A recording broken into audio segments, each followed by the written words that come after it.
Ennesima tragedia sulla strada nel pomeriggio a San Pietro in Gu, nel Padovano frontale tra un'auto e un camion. Ci sono 2 morti e diversi feriti. La viabilità in tilt, incidenti gravi anche nel Trevigiano.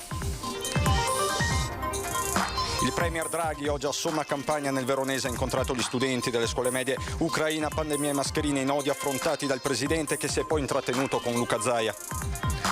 Protesta dei lavoratori della Superjet di Tessera che questa mattina hanno occupato la strada triestina. Le sanzioni alla Russia hanno bloccato i loro stipendi. La società è nella blacklist dell'Unione Europea. Il giallo del cadavere senza nome ritrovato in Val di Fiemme. Una pista porta sui Colli Euganei. I carabinieri divulgano le foto dei tatuaggi nella speranza che qualcuno li riconosca. Giornata di sciopero per i trasporti promosso dai sindacati di base. Caos soprattutto in Laguna, dove la percentuale di adesioni è stata altissima. Presidio alle zattere. Ricorre domani il centenario della nascita di Augusto Mürer, lo scultore bellunese noto in Italia e nel mondo per le sue opere. Il calendario di celebrazioni alla memoria è come un'opera d'arte. Storia a lieto fine a Galliera Veneta per la cagnolina Scarpetta, che dopo 2 mesi di lontananza è stata riaffidata alla sua padrona, ospite di una comunità. Bentrovati, buonasera telespettatrici, telespettatori di Antenna 3. Dunque la cronaca in apertura di questa edizione è veneta dei nostri telegiornali che ci porta nel Padovano. 2 morti e 4 feriti. Questo il bilancio del terribile incidente avvenuto nel pomeriggio per l'appunto a Padova, nel Padovano. Intorno alle 16:30 si è verificato un incidente lungo la Postumia a San Pietro in Gu. Un'auto e un camion si sono scontrati frontalmente e il bilancio quindi è quello che vi ho dato prima: 2 morti e 4 feriti. Sul posto sono subito arrivate 4 ambulanze, 2 elicotteri del 118 per soccorrere gli occupanti dei mezzi. I pompieri arrivati da Cittadella e Bassano del Grappa hanno messo in sicurezza i mezzi ed estratto i feriti dall'auto. Sul posto le forze dell'ordine per i rilievi del sinistro e la deviazione del traffico. Vi mostro anche le immagini che stanno arrivando praticamente in tempo reale. Questa la situazione, quindi siamo sulla Postumia, in via Postumia a San Pietro in Gu, nell'Alta Padovana. Ennesima quindi tragedia sulle strade del Veneto, ed è stata una giornata difficile sempre sul fronte degli incidenti stradali anche nel Trevigiano. Alle 11:30 a Parè di Conegliano in via Ortigara una donna di 47 anni è stata investita mentre attraversava la strada sulle strisce pedonali. A travolgerla un'auto condotta da una 76enne residente nel Pievigino. L'impatto è stato violentissimo. La donna insegnante residente in provincia di Ravenna è stata sbalzata sull'asfalto. Subito soccorsa dai sanitari è stata trasportata all'ospedale di Conegliano. Le sue condizioni sono molto gravi. Sul posto anche la polizia locale. E un altro grave incidente si è verificato a Refrontolo in località Crevada. Qui lo scontro è stato tra una moto condotta da una 32enne e un'auto alla guida della quale c'era una donna di 53 anni. Nell'urto violentissimo il motociclista è stato sbalzato decine di metri. Soccorso, è stato trasportato con l'elicottero del SUEM al Cafoncello dove è ricoverato in prognosi riservata. Questa dunque la doverosa pagina di cronaca. La cronaca poi ritorneremo anche più tardi perché ci sono altri fatti da raccontare, ma c'è anche la visita del premier Draghi in primo piano per questa edizione regionale. Premier che questa mattina ha fatto visita alle scuole medie di Somma Campagna e così si è rivolto ai ragazzi. Non vi dovete preoccupare, guardare con ansia al futuro. Guardate con ottimismo il futuro. Il futuro è lì perché voi ve ne impadroniate. Il futuro è lì perché voi diventiate protagonisti del futuro. So che queste sono parole un po' difficili, però bisogna guardare al futuro come a una partita. La volete vincere la partita, no? Se no perché giocare se già volete perderla? E niente ansia, mi raccomando. Si rivolge così ai ragazzi delle scuole medie di Somma Campagna il premier Mario Draghi, arrivato nel Veronese in mattinata per incontrare una classe in particolare, la seconda D, che nelle scorse settimane aveva inviato una serie di lettere a Palazzo Chigi a lui indirizzate per chiedere spiegazioni sulla guerra in Ucraina, spiegazioni che non sono tardate ad arrivare, così come alcuni retroscena. Io l'ultima volta che ho parlato col presidente Putin Ho cominciato la telefonata dicendo: la chiamo perché voglio parlare di pace. E mi ha detto: non è il momento. La chiamo perché vorrei che ci fosse un cessate il fuoco. Non è il momento. La chiamo perché forse molti di questi problemi li potete risolvere solo voi due. Lei, Presidente Putin, e lei, Presidente Zelensky. Perché non vi parlate? Non è il momento. Invece ho avuto più fortuna l'altra settimana quando sono andato a Washington e parlando col Presidente Biden gli ho detto che forse è solo da lui che Putin vuole sentire una parola.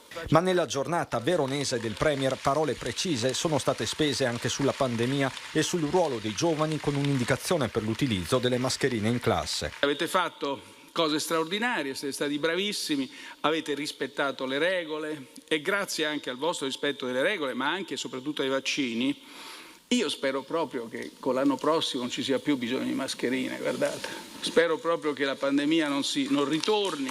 Draghi si è poi recato in visita all'ossario di Custozza, deponendo una corona d'alloro al mausoleo che ricorda le vittime della prima e della terza guerra di indipendenza italiana. Premier che poi si è fermato per un colloquio privato con il presidente del Veneto, Luca Zaia, ma la trasferta, organizzata in tempi record e comunicata ufficialmente solo poche ore prima, è stata dedicata ai giovani con parole tutt'altro che retoriche. Vi dovete divertire, questa è l'altra cosa, e su questo del divertimento vi saluto e vi faccio tante congratulazioni ancora.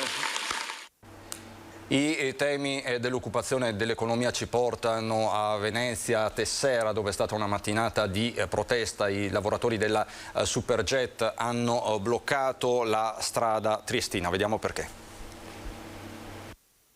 I 140 lavoratori di Superjet sono più determinati che mai nel far sentire la loro voce. Senza stipendio dal 27 aprile questa mattina hanno bloccato la Triestina dalle 8 alle 10, manifestando davanti alla sede di Leonardo a Tessera.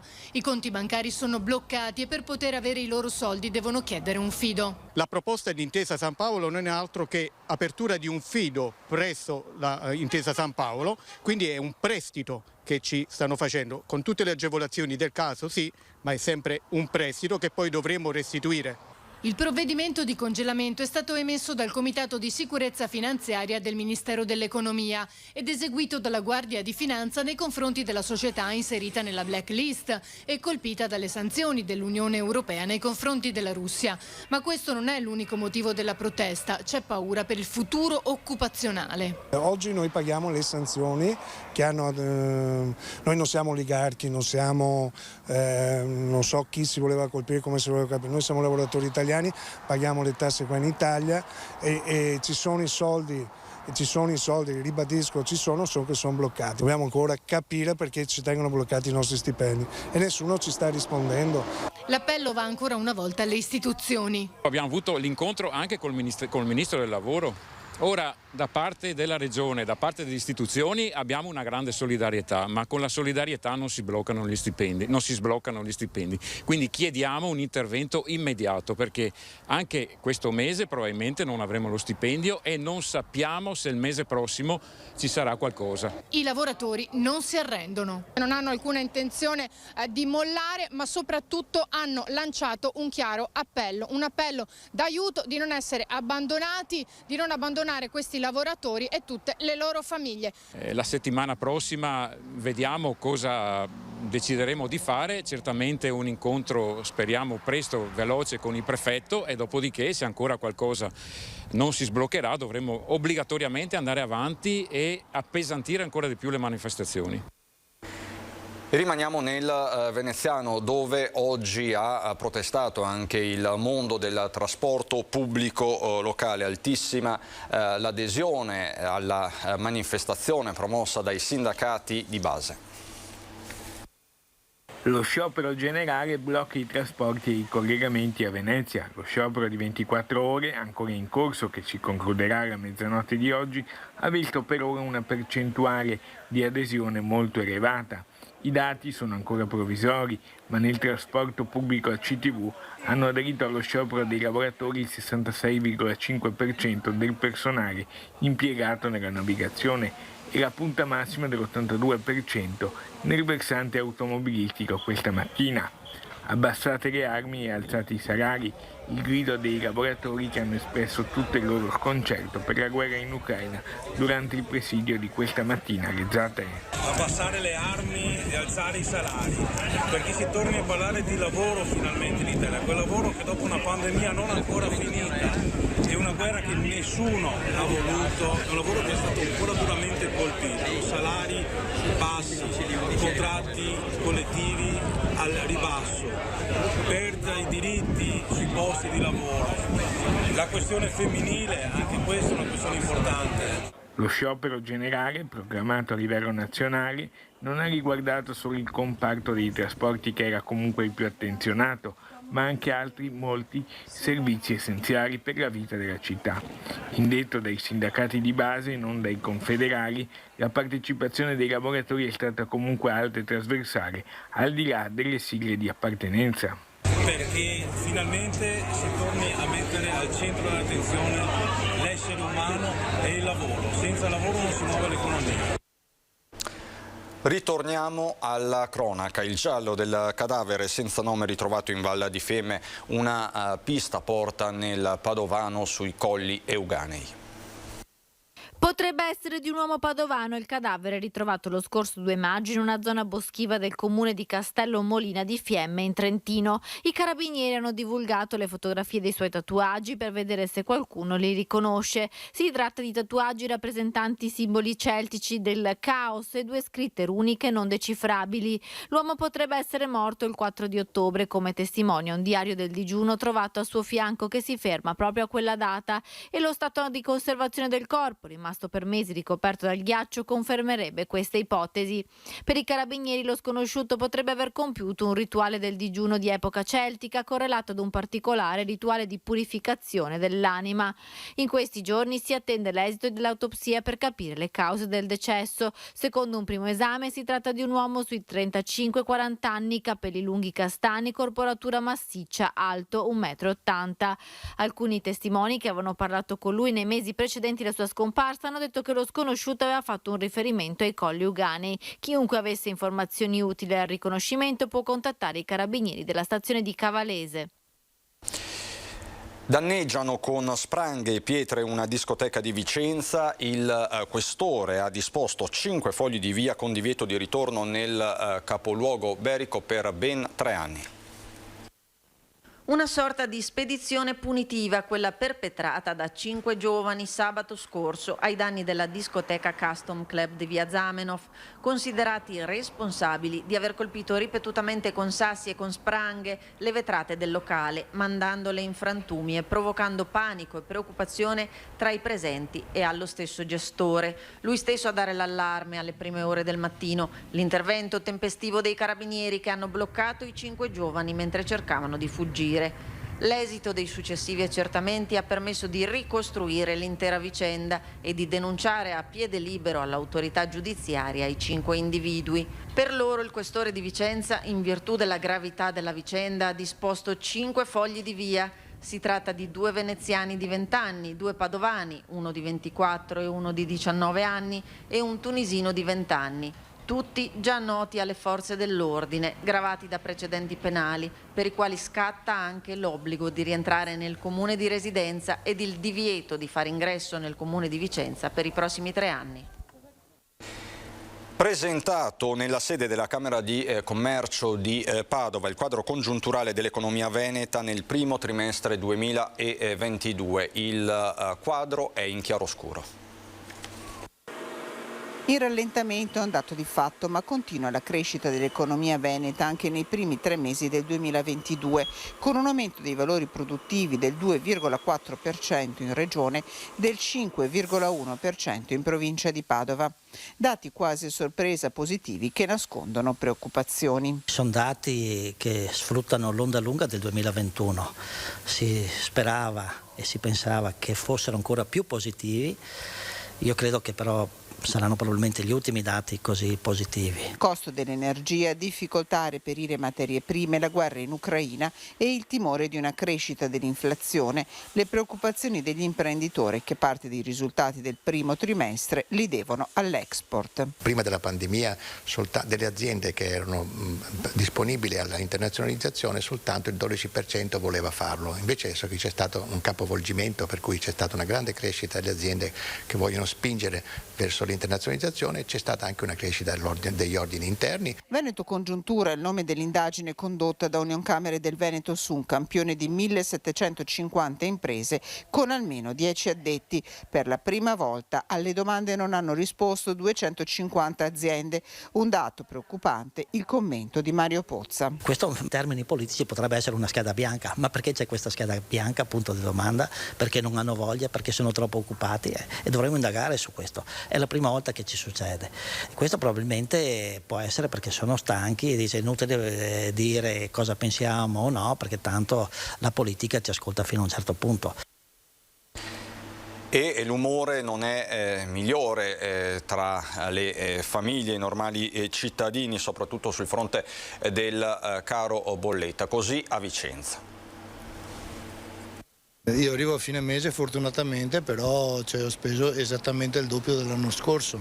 Beh, hanno ragione, a me è arrivato uno da 400 euro l'altro ieri, per cui o la pago subito così oppure la diluisco.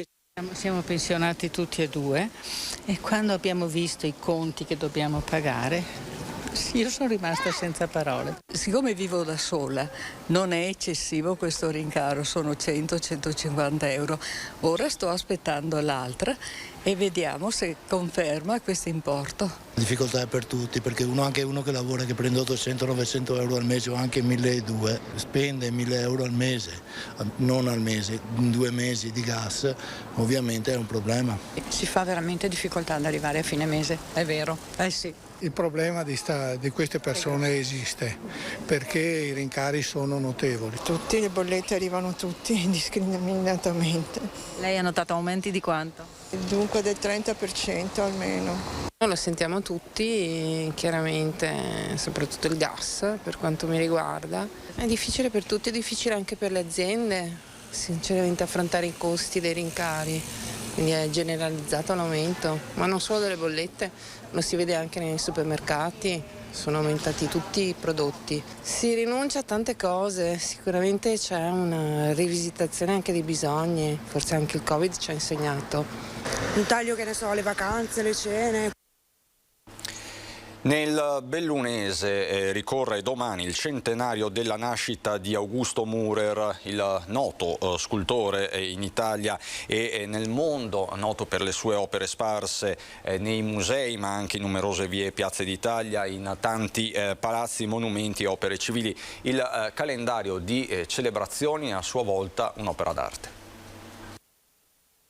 Io credo che francamente abbia avuto indubbiamente un ruolo importante nell'ambito della scultura del Novecento. Parla Bruno Mürer, che stamattina a Palazzo Piloni con i fratelli Ornella e Franco non senza commozione ha ricordato il padre Augusto, lo scultore che ha interpretato da protagonista nel Veneto e in Italia le istanze di rinnovamento del secondo dopoguerra, lasciando nel patrimonio pubblico e privato il segno di una forza creativa in sintonia con la crescita della comunità.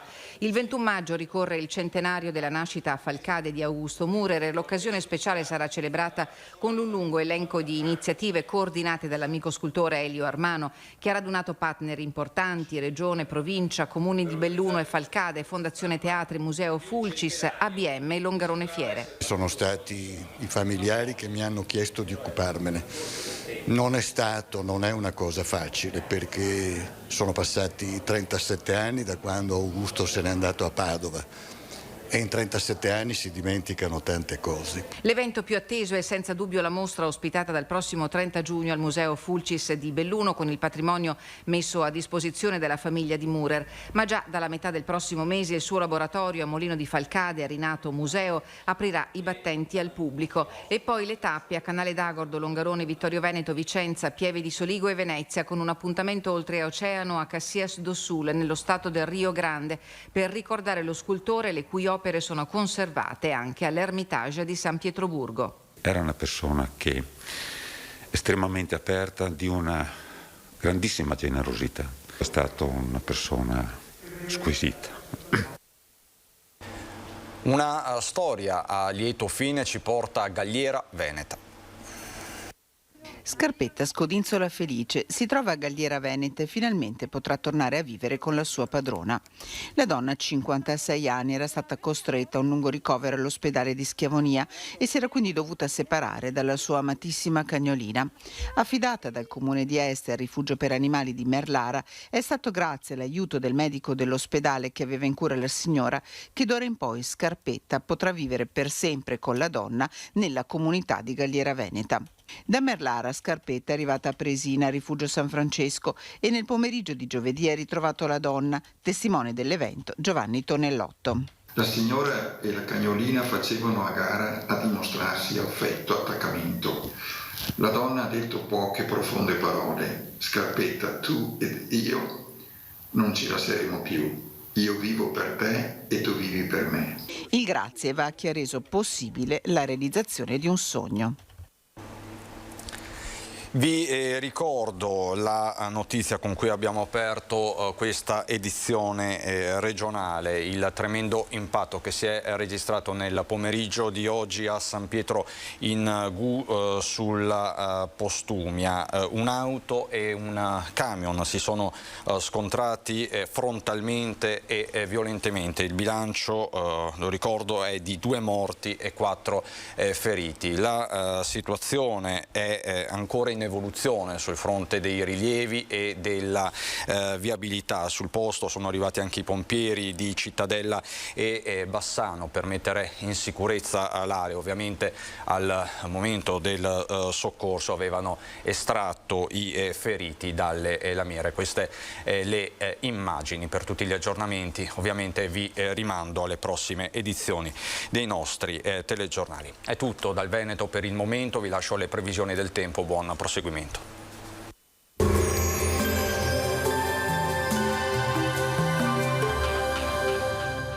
Cooperativa Agricola Volpago offre carne fresca di prima qualità. Ci trovi a Volpago del Montello, Pieve del Grappa, Tre Baseleghe e presso lo spaccio del contadino a Dolo e Massanzago. Benvenuti al meteo.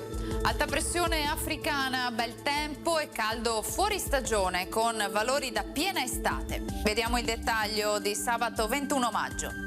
Sul Veneto la giornata sarà contraddistinta da un ampio soleggiamento ovunque, qualche addensamento nel corso del pomeriggio in montagna con possibili veloci acquazzoni.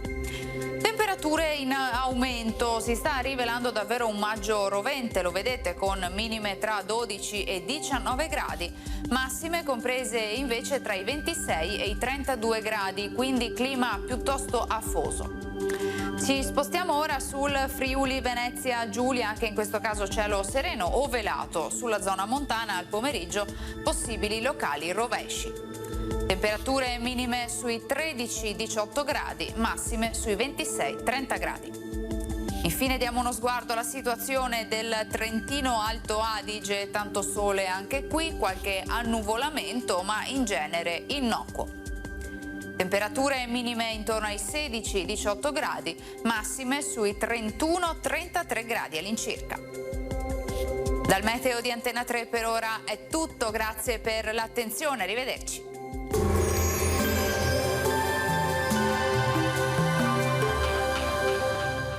Cooperativa Agricola Volpago offre carne fresca di prima qualità. Ci trovi a Volpago del Montello, Pieve del Grappa, Tre Baseleghe e presso lo spaccio del contadino a Dolo e Massanzago.